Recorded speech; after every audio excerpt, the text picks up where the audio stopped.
Hey everybody, watch this review here with a look at Pyro from the Marvel Legends Onslaught series. It's like series 12 or 13, I can't remember offhand. 13 I think. I think 12 is Legendary Riders. You know, I could be wrong. I'll just edit that in, but got him in package. He was actually going to be the first guy I reviewed, but then the reviews I kept trying to do for him just never seemed to come out right. Like I'd end up dropping him, then I'd just instinctively go to pick him up, and then I had to get my whole body in the shot, and then other times I'd pose him. I'd think the pose was absolutely terrible, but this crap came like it when I bought it. I'm not sure what the hell it is. I wouldn't even be able to guess, but I mean, I figure it was no big deal. I assume this is also probably just some internal number for the seller. But I got him off eBay for I think it was like $5, and then I got a really decent bundle on him and a whole bunch of other figures. So yeah, I mean, the Onslaught wave is actually probably one of the waves that are one of my favorite waves, because first of all, it's all villains. That's a lot of the villains I like. Of course, like Loki, who I have, I'll probably review sometime this week. Pyro, which you're looking at. I didn't like Deathlock, but Blackheart's cool. The sculpt is kind of iffy. Abomination I still have to pick up. Green Goblin I might pick up sometime in the future. I'm not sure if that's the best Green Goblin out there, but I do know it's a pretty expensive one. And of course I have the full Onslaught already. I also have a bunch of his pieces as a result of buying these other guys. I of course will review Onslaught later in the month, because you know, he's one of the scarier looking dudes, but it's got 33 points for articulation. He comes with a Daredevil comic and the torso piece, and the lower torso piece, and the, I guess, outer shell of Onslaught, as well as the Marvel vs. System card. I tried playing that game, but it's confusing. I actually got it for the DS at about the same time as this thing, and you know, I started playing it, got really confused, and I couldn't really figure out how to win at it, so I ended up giving up at it, and I never looked back. But the backboard for this is of course a diorama, but it's just something really incredibly generic. It's just his little flame monster, the serpent version, not the birds. I don't know, for people not familiar with Pyro, he's a old school X-Men villain. He's a one of the Brotherhood of Evil Mutants, and he's basically been in like every version of the Brotherhood along with the Blob.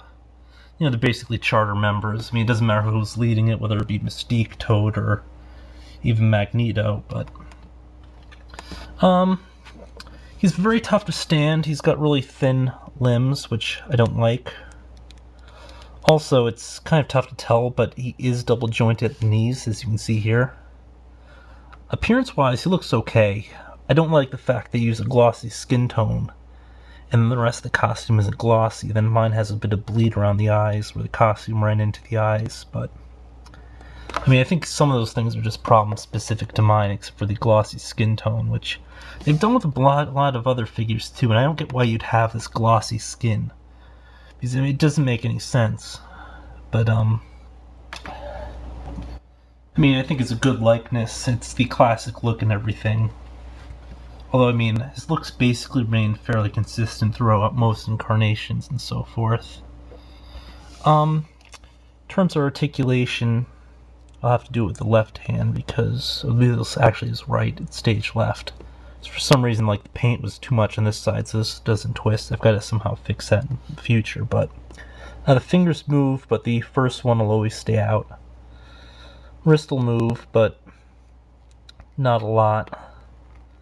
I mean, I think mine's just due to a paint miscarry or whatever, but they actually used the same glossier tone, well, just the glossy texture for the, I guess the mustard yellow portions. I think you call that mustard, but yeah, double joint at the elbow.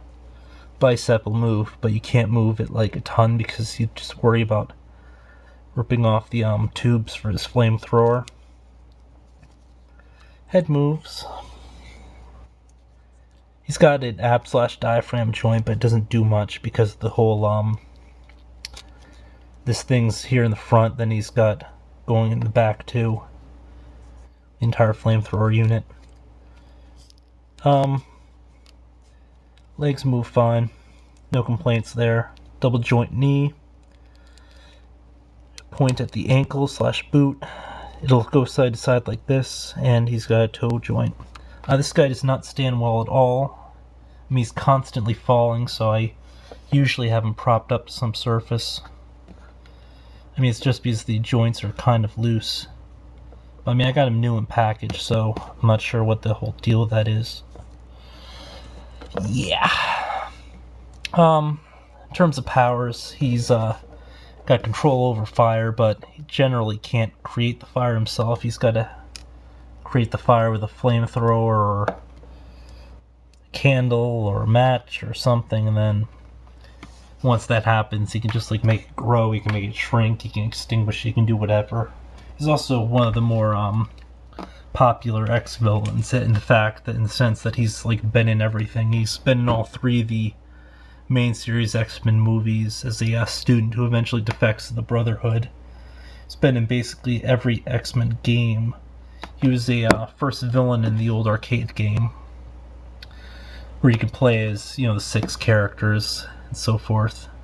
Although you can play 6 characters, but you only have 4 controllers, which was always a little flaky.